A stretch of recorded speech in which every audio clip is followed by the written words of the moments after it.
ਸਤਿ ਸ੍ਰੀ ਅਕਾਲ। ਤੁਸੀਂ ਦੇਖ ਰਹੇ ਹੋ ਕਲਿਆਣ ਟੀਵੀ ਪੰਜਾਬ ਤੇ ਮੈਂ ਹਰਸ਼ਪਾਲ ਸਿੰਘ। ਅੱਜ ਬਠਿੰਡਾ ਐਸਐਸਪੀ ਦਫ਼ਤਰ ਪ੍ਰਵਾਸੀ ਮਜ਼ਦੂਰਾਂ ਵੱਲੋਂ ਇਕੱਠੇ ਹੋ ਕੇ ਐਸਐਸਪੀ ਬਠਿੰਡਾ ਨੂੰ ਘਰਾਂ ਦੀਆਂ ਚਾਬੀਆਂ ਸੌਂਪਣ ਆਏ ਅਤੇ ਉਹਨਾਂ ਨੇ ਰੋਸ ਜਤਾਉਂਦੇ ਹੋਏ ਕਿਹਾ ਕਿ ਸਾਨੂੰ ਗੁੰਡਾ ਅਨਸਰ ਲਗਾਤਾਰ ਤੰਗ ਕਰ ਰਹੇ ਹਨ ਤੇ ਦੂਸਰੇ ਪਾਸੇ ਪ੍ਰਵਾਸੀ ਮਜ਼ਦੂਰਾਂ ਨੂੰ ਟਾਰਗੇਟ ਕੀਤਾ ਜਾ ਰਿਹਾ। ਜਦੋਂ ਵੀ ਕੋਈ ਵਿਅਕਤੀ ਬੋਲਦਾ ਹੈ ਤੇ ਉਹ ਉਹਨਾਂ ਨੂੰ ਭਈਏ ਕਹਿ ਕੇ ਬੁਲਾਉਂਦਾ ਹੈ, ਜਦੋਂ ਕਿ ਸਾਡੀ ਪੰਜਾਬ ਵਿੱਚ ਆਬਾਦੀ 30 ਲੱਖ ਦੇ ਕਰੀਬ ਹੈ ਤੇ ਬਠਿੰਡੇ ਦੇ ਕਰੀਬ 30,000 ਦੀ ਆਬਾਦੀ ਹੈ। ਅਸੀਂ ਹਰ ਸਰਕਾਰ ਬਣਾਉਣ ਵਿੱਚ ਯੋਗਦਾਨ ਪਾਉਂਦੇ ਹਾਂ, ਪਰ ਦੂਸਰੇ ਪਾਸੇ ਸਾਨੂੰ ਟਾਰਗੇਟ ਕੀਤਾ ਜਾ ਰਿਹਾ, ਜਿਸ ਦੇ ਰੋਸ ਵਜੋਂ ਅੱਜ ਅਸੀਂ ਐਸਐਸਪੀ ਬਠਿੰਡਾ ਨੂੰ ਘਰਾਂ ਦੀਆਂ ਚਾਬੀਆਂ ਸੌਂਪਣ ਆਏ ਸਨ। ਪਰ ਐਸਐਸਪੀ ਵੱਲੋਂ ਭਰੋਸਾ ਦਿੱਤਾ ਗਿਆ ਕਿ ਜੋ ਵੀ ਤੁਹਾਡੀ ਕਾਰਵਾਈ ਬਣਦੀ ਹੈ ਉਹ ਕੀਤੀ ਜਾਵੇਗੀ। ਦੂਸਰੇ ਪਾਸੇ ਐਸਐਸਪੀ ਬਠਿੰਡਾ ਨੇ ਕਿਹਾ ਕਿ ਕੁਝ ਲੋਕ ਇਕੱਠੇ ਹੋ ਕੇ ਜਾਣਬੁੱਝ ਕੇ ਦੂਸਰੀ ਰੰਗਤ ਦੇਣਾ ਚਾਹੁੰਦੇ ਹਨ, ਜਦੋਂ ਕਿ ਇਹ ਕੁਝ ਵਿਅਕਤੀਆਂ ਦਾ ਆਪਸੀ ਝਗੜਾ ਹੈ, ਜਿਸ ਨੂੰ ਲੈ ਕੇ ਉਹਨਾਂ ਦੇ ਖਿਲਾਫ ਮਾਮਲਾ ਦਰਜ ਕੀਤਾ ਗਿਆ ਹੈ। ਪਰ ਜਾਣਬੁੱਝ ਕੇ ਇਸ ਮਾਮਲੇ ਨੂੰ ਕੁਝ ਵਿਅਕਤੀ ਧੂਲ ਦੇ ਰਹੇ ਹਨ। ਕੀ ਕਹਿਣਾ ਚਾਹੁੰਗੇ ਇਹਨਾਂ ਚਾਬੀਆਂ ਲੈ ਕੇ ਪਹੁੰਚੇ ਸੀ ਅੱਜ? ਮੇਰਾ ਜੀ ਨਾਮ ਰਵੀ ਮੋਰਿਆ ਹੈ। ਮੈਂ ਵਾਸੀ ਪ੍ਰਤਾਪ ਨਗਰ ਗਲੀ ਨੰਬਰ 30 ਵਾਰਡ ਨੰਬਰ 41 ਦਾ ਵਸਨੀਕ ਹਾਂ ਜੀ। ਪਿਛਲੇ ਕੁਝ ਸਮੇਂ ਤੋਂ ਸਾਡੇ ਏਰੀਏ ਵਿੱਚ ਪ੍ਰਤਾਪ ਨਗਰ ਵਿਖੇ ਨਸ਼ਾ ਤੱਤਵ ਬਹੁਤ ਜ਼ਿਆਦਾ ਵੱਧ ਗਿਆ ਹੈ। ਸ਼ਰੇਆਮ ਗੁੰਡਾਗਰਦੀ ਹੋ ਰਹੀ ਹੈ, ਲੋਕਾਂ ਨਾਲ ਕੁੱਟਮਾਰ ਹੋ ਰਹੀ ਹੈ। ਉਸ ਏਰੀਏ ਵਿੱਚ ਕੁਝ ਸਾਡਾ ਪ੍ਰਵਾਸੀ ਸਮਾਜ ਰਹਿ ਰਿਹਾ ਹੈ। ਉਹ ਕੁਝ ਸਮੇਂ ਤੋਂ ਉੱਥੇ ਉਹਨਾਂ ਨੇ ਆਪਦੇ ਮਕਾਨ ਪਾਏ ਨੇ, ਮਿਹਨਤ ਮਜ਼ਦੂਰੀ ਕਰਕੇ ਉਹਨਾਂ ਨਾਲ ਵੀ ਲੁੱਟਾਂ ਖੋਹਾਂ ਕੁੱਟਮਾਰ ਹੋ ਰਹੀਆਂ ਨੇ।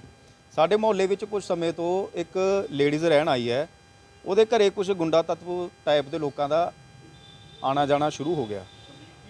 ਜਿਸ ਗੱਲ ਦੀ ਸ਼ਿਕਾਇਤ ਮੁਹੱਲੇ ਵਾਲਿਆਂ ਨੇ ਮੈਨੂੰ ਮਿਲ ਕੇ ਕੀਤੀ, ਅਸੀਂ ਉਹਨਾਂ ਨੂੰ ਸਮਝਾਉਣਾ ਚਾਹਿਆ, ਲੇਕਿਨ ਉਹਨਾਂ ਨੇ ਉਲਟਾ ਮੇਰੇ ਤੇ ਹੀ ਹਮਲੇ ਕਰਨੇ ਸ਼ੁਰੂ ਕਰ ਦਿੱਤੇ।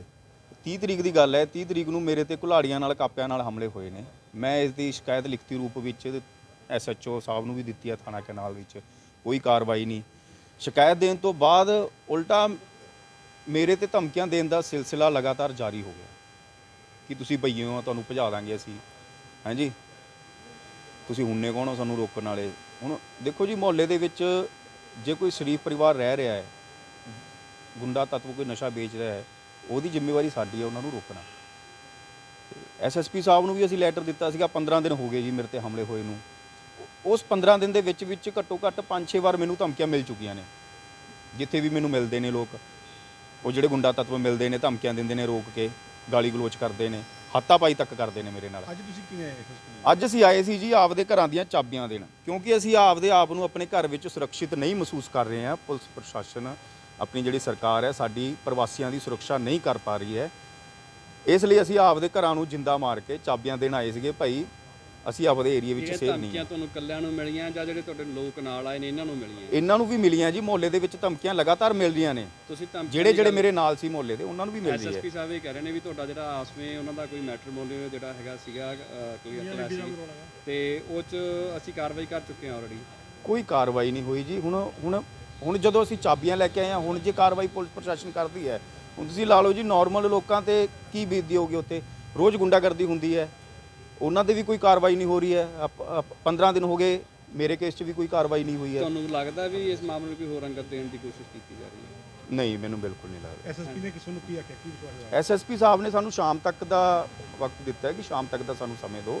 ਅਸੀਂ ਉਹ ਜਿਹੜੇ ਗੁੰਡਾ ਤੱਤਵ ਹੈਗੇ ਆ ਉਹਨਾਂ ਨੂੰ ਅਸੀਂ ਅੰਦਰ ਕਰਾਂਗੇ ਫੜ ਕੇ, ਉਹਨਾਂ ਤੇ ਕਾਰਵਾਈ ਕਰਾਂਗੇ। ਤੇ ਇਸ ਲਈ ਅਸੀਂ ਐਸਐਸਪੀ ਸਾਹਿਬ ਦੇ ਵਿਸ਼ਵਾਸ 'ਚ ਅਸੀਂ ਆਪਦੇ ਘਰਾਂ ਨੂੰ ਇੱਕ ਵਾਰ ਚੱਲੇ ਹਾਂ। ਸ਼ਾਮ ਤੱਕ ਦਾ ਅਸੀਂ ਦੇਖਦੇ ਹਾਂ ਕਿ ਉਹ ਜਿਹੜੇ ਗੁੰਡਾ ਤੱਤਵ ਹੈਗੇ ਆ ਮੁਹੱਲੇ ਵਿੱਚ ਜੋ ਗੁੰਡਾਗਰਦੀ ਕਰਦੇ ਨੇ ਤੇ ਉਹਨਾਂ 'ਤੇ ਕੀ ਕਾਰਵਾਈ ਹੁੰਦੀ ਹੈ। ਉਸ ਤੋਂ ਬਾਅਦ ਫਿਰ ਅਸੀਂ ਆਪਦਾ ਕੋਈ डिसीजन लवांगे सारे समाज मिल के। जी, जितेंद्र कुमार है जी। क्या बात हुई आप यहाँ? मजदूर प्रवासी बठिंडा सर जी। सर आज मेरे दोस्त हैं ये, और कहने का मतलब मैं पंजाब सरकार से भी आग्रह करता हूँ, जो यूपी बिहार वाले को कोई टारगेट क्यों किया जाता है। जैसे कोई हम लोग बैग चलाते हैं या किसी की लड़ाई झगड़ा होता है, कोई मैटर होता है, पता यूपी बिहार वाला भाई है, एसएचओ साहब हो, छोटा लेवल पर मुलाजिम बंदे पजा देता है। तो हम भगवंत मान साहब से भी विनती कर रहे हैं, हम भी तो यहाँ के नागरिक हैं। वोटर बठिंडा में 30,000 हैं और पूरे पंजाब में 27 लाख है यूपी बिहार का। कोई सरकार को गवर्नमेंट बनाने में उस टाइम तो वोटर सपोर्टर करने के लिए विनती करते हैं, वोट दो मेरे दो। तो हमारे पे जो हमला हो रहा है, कोई दिक्कत हो रहा है, नाजायज हो रहा है, तो प्रशासन इसके ध्यान में जरूर आना चाहिए। जब एसएसपी साहब से भाई साहब ने पहले मिले थे, एसएचओ साहब को ड्यूटी लगाए थे, लेकिन कोई हल नहीं हुआ। तो हम लोगों ने यूपी बिहार वाले जो जितना थे, हमने एसएसपी साहब को चाबी घर में जिंदा ला के देने के लिए आए हैं, आप रख लो जी, हम लोग को यहाँ से पजा दो या सुरक्षा करो। तो एसएसपी साहब से मैंने अंदर जाके मिले, अनुशासन मेरे को ज़रूर मिला है, जो शाम तक आपको मसला हल हो जाएगा। तो हम पंजाब सरकार से भी आग्रह करते हैं और एसएसपी साहब से आग्रह करते हैं जो दूध का दूध पानी का पानी हो। क्या नाम है आपका? मेरा नाम टिंकू साही है। क्या बात हुई है? मेरे साथ भी 3 नवंबर को ऐसा हुआ था, कांड हमला हुआ था। एक कृपान तो इतने मारा था, एक इतने मारा था। अपा अस्पताल के बीच दाखिल भी हुए थे, अच्छा, उसमें भी कोई सुनवाई नहीं हुआ जी। फिर बाद से एसएसपी साहब को तो यहाँ आकर के दरखास्त दिया था, फिर कुछ कार्रवाई हुआ। मैं ਐਡਵੋਕੇਟ ਸੰਦੀਪ ਪਾਠਕ ਹਿੰਦੂ ਮਹਾਗਠਬੰਧਨ ਤੋਂ। ਸਾਡੇ ਧਿਆਨ ਵਿੱਚ ਇੱਕ ਮਸਲਾ ਆਇਆ ਸੀਗਾ ਬਠਿੰਡੇ ਦੇ ਪ੍ਰਤਾਪ ਨਗਰ ਗਲੀ ਨੰਬਰ 30/2 ਦੇ ਵਿੱਚ। ਉੱਥੇ ਪ੍ਰਵਾਸੀ ਜਿਹੜਾ ਲੋਕ ਨੇ ਉਹਨਾਂ ਦਾ ਜ਼ਿਆਦਾ ਉੱਥੇ ਰਹਿੰਦੇ ਨੇ। ਉਹਦੇ ਵਿੱਚ ਇੱਕ ਰਵੀ ਮੌਰੀਆ ਜੀ ਨੇ ਜੋ ਉੱਥੋਂ ਇਲੈਕਸ਼ਨ ਵੀ ਲੜੇ ਸੀਗੇ 41 ਨੰਬਰ ਵਾਰਡ ਦੇ ਵਿੱਚੋਂ। ਉਹ ਸਾਡੇ ਕੋਲ ਆਏ ਤੇ ਉਹਨਾਂ ਨੇ ਦੱਸਿਆ ਕਿ ਉਹਨਾਂ ਨਾਲ ਕਾਫੀ ਧੱਕਾ ਹੋ ਰਿਹਾ। ਉਹ ਪੁਲਿਸ ਕੋਲ ਜਾਂਦੇ ਆ, ਪੁਲਿਸ ਉਹਨਾਂ ਦੀ ਸੁਣਵਾਈ ਨਹੀਂ ਕਰ ਰਹੀ। ਤਾਂ ਜਦੋਂ ਸਾਰਾ ਮਸਲਾ ਉਹ ਦੇਖਿਆ ਗਿਆ, ਉਹ ਮਸਲਾ ਤੁਸੀਂ ਉਹਨਾਂ ਦੀ ਵੀ ਬਾਈਟ ਲਈ ਚੁੱਕੇ ਉਹਨਾਂ ਨੇ, ਜਿਵੇਂ ਕਿ ਤੁਹਾਨੂੰ ਦੱਸਿਆ। ਤਾਂ ਅਸੀਂ ਉਹਨਾਂ ਦੇ ਨਾਲ ਆਏ ਸੀ ਕਿ ਵੀ ਜੇ ਕੋਈ ਥੱਲੇ ਨਹੀਂ ਸੁਣਵਾਈ ਕਰਦਾ ਐਸਐਸਪੀ ਸਾਹਿਬ ਕੋਲੇ ਆਪਾਂ ਚੱਲਦੇ ਹਾਂ। ਐਸਐਸਪੀ ਸਾਹਿਬ ਨੂੰ ਅਸੀਂ ਪੂਰੇ ਮਸਲੇ ਤੋਂ ਜਾਣੂ ਕਰਵਾਇਆ, ਉਹਨਾਂ ਨੂੰ ਰਿਟਨ ਦਰਖਾਸਤ ਦਿੱਤੀ। ਰਿਟਨ ਦਰਖਾਸਤ ਜਦੋਂ ਅਸੀਂ ਦਿੱਤੀ ਤਾਂ ਉਹਨਾਂ ਨੇ ਬੜੀ ਵਧੀਆ ਐਸਐਸਪੀ ਸਾਹਿਬ ਨੇ ਗੱਲ ਸੁਣੀ ਤੇ ਉਹਨਾਂ ਨੇ ਡੀਐਸਪੀ ਸਿਟੀ 1 ਨੂੰ ਭੇਜਤੀ ਵੀ ਇਹ 'ਤੇ ਇਮੀਡੀਏਟ ਕੋਈ ਨਾ ਕੋਈ ਐਕਸ਼ਨ ਲਓ, ਵੀ ਇਹਨਾਂ ਬੰਦਿਆਂ ਦੀ ਸੁਰੱਖਿਆ ਨੂੰ ਯਕੀਨੀ ਬਣਾਇਆ ਜਾਵੇ, ਜਿਹੜੇ ਸ਼ਰਾਰਤੀ ਅਨਸਰ ਨੇ ਉਹਨਾਂ ਨੂੰ ਕਾਬੂ ਕੀਤਾ ਜਾਵੇ। ਸਾਨੂੰ ਹੈਰਾਨੀ ਉਦੋਂ ਹੋਈ ਜਦੋਂ 15 ਦਿਨਾਂ ਬਾਅਦ 10-15 ਦਿਨ ਇਹਦੇ ਲੰਘੇ ਗੱਲ ਦੇ। ਕੱਲ੍ਹ ਡੀਐਸਪੀ ਸਿਟੀ 1 ਨੂੰ ਦਰਖਾਸਤ ਦੇ ਬਾਰੇ ਪੁੱਛਿਆ ਗਿਆ ਵੀ ਸਰ ਅਸੀਂ ਤੁਹਾਡੇ ਕੋਲ 2-3 ਵਾਰੀ ਆ ਗਏ ਤੇ ਕੀ ਕਾਰਵਾਈ ਕੀਤੀ ਹੈ। ਤਾਂ ਡੀਐਸਪੀ ਸਿਟੀ 1 ਦਾ ਕਹਿਣਾ ਸੀਗਾ ਕਿ ਮੈਂ ਦਰਖਾਸਤ ਲਭਾ ਲੈਣਾ ਜੀ, ਕਿੱਥੇ ਹੈ। ਜਦੋਂ ਦਰਖਾਸਤ ਦੀ ਇਹ ਗੱਲ ਆਈ ਕਿ ਦਰਖਾਸਤ ਲਭਾ ਲੈਂਦੇ ਆ, ਉੱਥੋਂ ਇਹਨਾਂ ਦੇ ਵਿੱਚ ਰੋਸ਼ ਜਿਹੜਾ ਜ਼ਿਆਦਾ ਵੱਧ ਗਿਆ।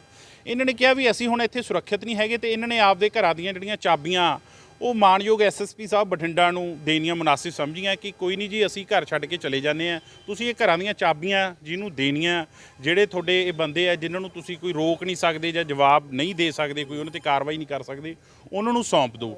ਤਾਂ ਅੱਜ ਜਦੋਂ ਹੁਣ ਐਸਐਸਪੀ ਸਾਹਿਬ ਨੂੰ ਅਸੀਂ ਇੱਥੇ ਘਰਾਂ ਦੀਆਂ ਚਾਬੀਆਂ ਸੌਂਪਣ ਆਏ ਇਹ ਪ੍ਰਵਾਸੀ ਵੀਰ, ਤਾਂ ਅਸੀਂ ਵੀ ਇਹਨਾਂ ਦੇ ਨਾਲ ਸੀਗੇ। ਤਾਂ ਐਸਐਸਪੀ ਸਾਹਿਬ ਨੇ ਦੁਬਾਰਾ ਗੱਲ ਪੂਰੀ ਸੁਣੀ, ਫਿਰ ਸਮਝੀ ਤੇ ਉਹਨਾਂ ਨੇ ਅੱਜ ਸ਼ਾਮ ਤੱਕ ਦਾ ਟਾਈਮ ਲਿਆ, ਪੂਰਾ ਆਸ਼ਵਾਸਨ ਦਿੱਤਾ ਕਿ ਅੱਜ ਸ਼ਾਮ ਤੱਕ ਜਿਹੜੇ ਸ਼ਰਾਰਤੀ ਅਨਸਰ ਨੇ ਇਹਨਾਂ ਤੇ ਬਣਦੀ ਕਾਰਵਾਈ ਕੀਤੀ ਜਾਊਗੀ ਤੇ ਇਹਨਾਂ ਨੂੰ ਕਿਸੇ ਨੂੰ ਵੀ ਇਹੋ ਜਿਹੀ ਨੌਬਤ ਨਹੀਂ ਆਊਗੀ ਵੀ ਆਪਦੇ ਘਰ ਛੱਡ ਕੇ ਕਿਤੇ ਜਾਣਾ ਪਵੇ ਜਾਂ ਘਰਾਂ ਨੂੰ ਤਾਲੇ ਲਾਉਣਾ ਪਵੇ। ਇਹਨਾਂ ਦੀ ਜਾਨ ਮਾਲ ਦੀ ਸੁਰੱਖਿਆ ਦੀ ਐਸਐਸਪੀ ਸਾਹਿਬ ਨੇ ਪੂਰੀ ਜ਼ਿੰਮੇਵਾਰੀ ਲਈ ਹੈ। ਉਹਨਾਂ ਨੇ ਕਿਹਾ ਵੀ ਤੁਸੀਂ ਇਸ ਗੱਲੋਂ ਨਿਸ਼ਚਿੰਤ ਰਹੋ, ਕੋਈ ਵੀ ਤੁਹਾਨੂੰ ਬੰਦਾ ਜਿਹੜਾ ਸ਼ਰਾਰਤੀ ਤੱਤਵ ਹੈ ਉਹ ਤੁਹਾਨੂੰ ਕਿਸੇ ਤਰ੍ਹਾਂ ਦਾ ਨੁਕਸਾਨ ਨਹੀਂ ਪਹੁੰਚਾਊ, ਕੋਈ ਨੁਕਸਾਨ ਨਹੀਂ ਕਰੂਗਾ। ਇਹ ਟੋਟਲ ਮੇਰੇ ਖਿਆਲ 20 ਤੋਂ 25 ਘਰ ਦੱਸ ਰਹੇ ਜੀ ਜਿਹੜੇ ਜ਼ਿਆਦਾ ਪਰੇਸ਼ਾਨ ਆ ਉੱਥੇ, ਜਿਨ੍ਹਾਂ ਨੂੰ ਪਰੇਸ਼ਾਨ ਕੀਤਾ ਜਾ ਰਿਹਾ। ਐਸਐਸਪੀ ਬਠਿੰਡਾ ਦਾ ਕਹਿਣਾ ਹੈ ਵੀ ਜਿਹੜਾ ਹੈਗਾ ਇਹ ਮਾਮਲਾ ਜਿਹੜਾ ਹੈਗਾ ਆਸਮੇ ਮੀਆਂ ਬੀਬੀ ਦਾ ਕੋਈ ਮਾਮਲਾ ਹੈਗਾ। ਉਹਦੇ ਮੀਆਂ ਬੀਬੀ ਦਾ ਮਸਲਾ ਜਿਹੜਾ ਬਾਈਟ ਉਹਨਾਂ ਨੇ ਦਿੱਤੀ ਹੈ ਮੀਡੀਆ ਨੂੰ, ਉਹ ਕਹਿੰਦੇ ਵੀ ਐਕਸ਼ਨ ਮੈਟਰ ਨਹੀਂ ਇਹਨਾਂ ਦਾ ਤਾਂ ਇਹ ਤਾਂ ਜਿਹੜਾ ਰਵੀ ਮੋਰੇ ਇਹ ਤਾਂ ਵਿਆਹ ਵਰੇ ਜੀ ਆਪਦੇ ਬੱਚੇ ਦੇ ਨਾਲ ਉੱਥੇ ਗੁਆਂਢ 'ਚ ਰਹਿ ਰਿਹਾ। ਗੱਲ ਕਰ ਰਹੇ ਨੇ ਜਿਹੜੇ ਉੱਥੇ ਆਏ ਦਾ ਜਿਨ੍ਹਾਂ ਦਾ ਹੈ। ਨਹੀਂ ਇਹ ਬਿਲਕੁਲ ਜੇ ਸਟੇਟਮੈਂਟ ਦਿੱਤੀ ਗਈ ਹੈ ਐਸਐਸਪੀ ਬਠਿੰਡਾ ਵੱਲੋਂ ਬਿਲਕੁਲ ਗਲਤ ਸਟੇਟਮੈਂਟ ਹੈ ਇਹ। ਇਸ ਤਰ੍ਹਾਂ ਦੀ ਕੋਈ ਘਟਨਾ ਨਹੀਂ ਹੋਈ। ਇਹ ਜਿਹੜਾ ਮੁਹੱਲਾ ਨਿਵਾਸੀ ਭਾਈ ਸਾਹਿਬ ਮੈਟਰੀਮੋਨੀਅਲ ਡਿਸਪਿਊਟ ਹੁੰਦਾ ਇੱਕ ਦੋ ਫੈਮਲੀਆਂ ਦੇ ਵਿੱਚ, ਕੋਈ ਮੰਨ ਲਓ ਹਸਬੈਂਡ ਵਾਈਫ ਦੀ ਨਹੀਂ ਬਣਦੀ ਹੈ ਨਾ, ਉਧਰੋਂ ਵੀ ਸਹੁਰਾ ਪਰਿਵਾਰ ਆ ਗਿਆ, ਉਧਰੋਂ ਆ ਗਿਆ, ਉਹਨਾਂ ਦੀ ਮੁਹੱਲਾ ਪਰਿਵਾਰ ਥੋੜ੍ਹਾ ਕੁੜਮਾਚਾਰੀ ਹੋ ਗਈ 25 ਜਣੇ। ਜਾਂ ਤਾਂ ਐਸਐਸਪੀ ਸਾਹਿਬ ਨੂੰ ਹਜੇ ਪੰਜਾਬ ਦੇ ਜਿਹੜੇ ਮਾਹੌਲ ਦਾ ਪਤਾ ਨਹੀਂ ਲੱਗਿਆ। ਮੈਨੂੰ ਤਾਂ ਲੱਗਦਾ ਵੀ ਹੋਰ ਸਟੇਟਾਂ ਵਿੱਚ ਵੀ ਇਹੀ ਹੋਊਗਾ ਵੀ ਜਿਹੜੇ ਹਸਬੈਂਡ ਵਾਈਫ ਦਾ ਰੌਲਾ ਉਹ ਦੋ ਪਰਿਵਾਰਾਂ ਦੇ ਵਿੱਚ ਹੀ ਹੁੰਦਾ ਹੋਊਗਾ। ਮੁਹੱਲੇ ਦਾ ਇੱਕ ਦਾ ਕੀ ਰੌਲਾ ਹੋ ਸਕਦਾ ਜੀ? ਇਹਦੇ ਵਿੱਚ ਮੈਟਰੀਮੋਨੀਅਲ ਡਿਸਪਿਊਟ ਤਾਂ ਕੋਈ ਗੱਲ ਹੀ ਨਹੀਂ ਹੈ। ਇੱਕ ਜਿਹੜੇ ਸ਼ਰਾਰਤੀ ਵਿਅਕਤੀ ਆ ਉਹ ਮਹੱਲੇ ਦੇ ਜਾਂ ਬਾਹਰ ਲੈ ਆਏਗਾ ਕੋਈ? ਉਹ ਤੁਹਾਨੂੰ ਦੱਸਿਆ ਵੀ ਉੱਥੇ ਲੇਡੀ ਜਿਹੜੀ ਆਈ ਹੈ ਕਿਰਾਏ ਤੇ ਆ ਕੇ ਰਹਿ ਰਹੀ ਸੀ, ਉੱਥੋਂ ਇਹ ਮਸਲਾ ਚੱਲਿਆਗਾ। ਜਿਹੜੇ ਬੰਦੇ ਆ ਰਹੇ ਕੁਝ ਉਹ ਹੰਸ ਨਗਰ ਦੇ ਨੇ, ਕੁਝ ਲਾਲ ਸਿੰਘ ਬਸਤੀ ਦੇ ਨੇ ਉੱਥੇ ਆ ਰਹੇ ਜਿਹੜੇ। ਇੱਕ ਤਾਂ ਪ੍ਰਵਾਸੀ ਮਜ਼ਦੂਰ ਆ, ਉਹ ਕਹਿੰਦੇ ਵੀ ਅਸੀਂ ਛੱਡ ਕੇ ਜਾ ਰਹੇ ਹਾਂ। ਜਿਹੜਾ ਇਹ ਵਰਤਾਰਾ ਇਹ ਤਾਂ ਆਮ ਦੇਖਣ ਨੂੰ ਮਿਲਦਾ ਲੋਕਲ ਪੰਜਾਬੀ ਲੋਕਾਂ ਨੂੰ। ਦੇਖੋ ਜੀ ਸਾਡਾ ਜਿਹੜਾ ਮੁੱਦਾ ਅਸੀਂ ਪਹਿਲਾਂ ਤੋਂ ਕਹਿੰਦੇ ਆ ਰਹੇ ਹਾਂ, ਪਿਛਲੇ 3-4 ਮਹੀਨਿਆਂ ਤੋਂ ਪੰਜਾਬ ਦੇ ਵਿੱਚ ਜਿਹੜੀ ਇੱਕ ਮੁਹਿੰਮ ਚਲਾਈ ਜਾ ਰਹੀ ਹੈ ਵੀ ਜਿਹੜੇ ਪ੍ਰਵਾਸੀ ਇਹਨਾਂ ਨੂੰ ਕੱਢੋ। ਮੈਨੂੰ ਨਹੀਂ ਪਤਾ ਇਹਦਾ ਉਸ ਮਸਲੇ ਨਾਲ ਸੱਚੀ ਕੋਈ ਲੈਣਾ ਦੇਣਾ ਹੈਗਾ ਕਿ ਨਹੀਂ, ਪਰ ਸਾਡੇ ਜਿਹੜੀ ਦੇਖਣ ਵਿੱਚ ਗੱਲ ਆ ਰਹੀ ਹੈ ਕਿਸੇ ਨਾ ਕਿਸੇ ਤਰੀਕੇ ਪ੍ਰਵਾਸੀ ਜਿਹੜੇ ਨੇ ਉਹਨਾਂ ਨੂੰ ਵਿਚਾਰਿਆਂ ਨੂੰ ਟਾਰਗੇਟ ਕੀਤਾ ਜਾ ਰਿਹਾ। ਇਹ ਕਿਸੇ ਹਿਸਾਬ ਨਾਲ ਲਾ ਲਓ ਵੀ ਚਾਹੇ ਕੋਈ ਸੱਚੀ ਆਪਸ 'ਚ ਦੋ ਜਣਿਆਂ ਦੀ ਲੜਾਈ ਹੈ ਉਹਦੇ ਵਿੱਚ ਪ੍ਰਵਾਸੀਆਂ ਨੂੰ ਫਿਰ ਟਾਰਗੇਟ ਕੀਤਾ ਜਾ ਰਿਹਾ ਜਾਂ ਕੁਝ ਵੀ ਲਾ ਲਓ। ਇਹ ਕੁੱਲ ਮਿਲਾ ਕੇ ਜਿਹੜਾ ਮਸਲਾ ਅਸੀਂ ਇਹੀ ਦੇਖਣ ਚਾਹ ਰਹੇ ਹੁਣ ਤੱਕ ਵੀ ਪ੍ਰਵਾਸੀ ਟਾਰਗੇਟ ਹੋ ਰਿਹਾ, ਉਹ ਕਿਸੇ ਵੀ ਤਰ੍ਹਾਂ ਦਾ ਹੋਵੇ। ਹੋਇਆ ਇਹ ਇਹੀ 2-3-4 ਮਹੀਨਿਆਂ ਤੋਂ ਹੀ ਹੈ ਜਦੋਂ ਦੀਆਂ ਕੁਝ ਸ਼ਰਾਰਤੀ ਬੰਦਿਆਂ ਨੇ ਸਟੇਟਮੈਂਟਾਂ ਦਿੱਤੀਆਂ ਕਿ ਇਹ ਪ੍ਰਵਾਸੀਆਂ ਨੂੰ ਪੰਜਾਬ ਦੇ ਵਿੱਚ ਰਹਿਣ ਨਹੀਂ ਦੇਣਾ। ਕੀ ਕਾਰਨ ਹੋਇਆ ਜੀ ਜਾ ਕੇ ਚਾਬੀਆਂ ਤੱਕ ਤੁਹਾਨੂੰ ਸੌਂਪ ਰਹੇ ਆ, ਕੀ ਕਹੋਗੇ ਇਹਦੇ ਬਾਰੇ? देखो इन्होंने ऐसे ऐलान करके आया है ਇਹਦੇ ਵਿੱਚੋਂ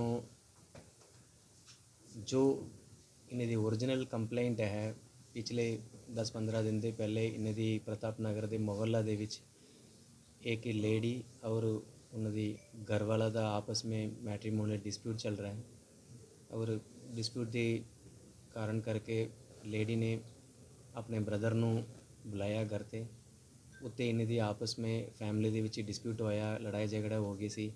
ये जो मोहल्ला वाले हैं लड़ाई नू चढ़ाने के लिए उत्ते गए हैं। जो लेडी दी ब्रदर आया अबोर से उन्होंने इन्होंने भी थोड़ा गाली गलौज करके वो तो मौका तो चले गए हैं उसकी, लेकिन इन्होंने सानू कंप्लेन दी है। इस कंप्लेन के ऊपर लोकल पुलिस ने लेडी के खिलाफ और लेडी के ब्रदर के खिलाफ ऑलरेडी प्रिवेंटिव एक्शन ले चुके हैं। बाकी मैटर अभी विचाराधीन है। आज इन्होंने संगठन ने वैसे ही सानू मिलने के लिए आए हैं, अपने रोज़ बताने के लिए आए हैं। बाकी आज का कोई गल नहीं है, सारे चीज़ें असी तो सभी को बराबर समझ के लॉ एंड ऑर्डर असी मेंटेन कर रहे हैं, सुरक्षा दे रहे हैं, सभी ठीक ठाक है। ਕਿਸ ਤਰ੍ਹਾਂ ਦਾ ਐਕਸ਼ਨ ਲਿਆ ਗਿਆ ਹੈਗਾ? ऑलरेडी तो मैं प्रिवेंटिव एक्शन ले चुके हैं उन्होंने ਸਰ ਚਾਬੀਆਂ ਲੈ ਕੇ ਆਏ ਨੇ ਉਹ ਤੁਹਾਡੇ ਕੋਲੇ, ਉਹ ਕਹਿੰਦੇ ਵੀ ਸਾਨੂੰ ਕੁਝ ਨਸ਼ਈ ਟਾਈਪ ਦੇ ਲੋਕ ਤੰਗ ਕਰ ਰਹੇ ਨੇ, ਇਸ ਕਰਕੇ ਪ੍ਰਸ਼ਾਸਨ ਕਾਰਵਾਈ ਨਹੀਂ ਕਰ ਰਿਹਾ। ये सारे चीज़ें ना जो मर्जी तुसी बोलना एलिगेशन लगाना तो लगा सकते हैं। असली मैटर मैं तुहानू दस दिता, मैट्रिमोनियल डिस्प्यूट है, मोहल्ला में चढ़ाने के लिए आया, लड़ाई है। उन्हें यदि तुसी किस रूप से लेके जाना है, किवें लेके जाना, तुसी उन्होंने तो सवाल तो पूछ लेना। एडमिनिस्ट्रेशन ने पुलिस ने जो कार्रवाई करना असी ऑलरेडी कर चुके हैं।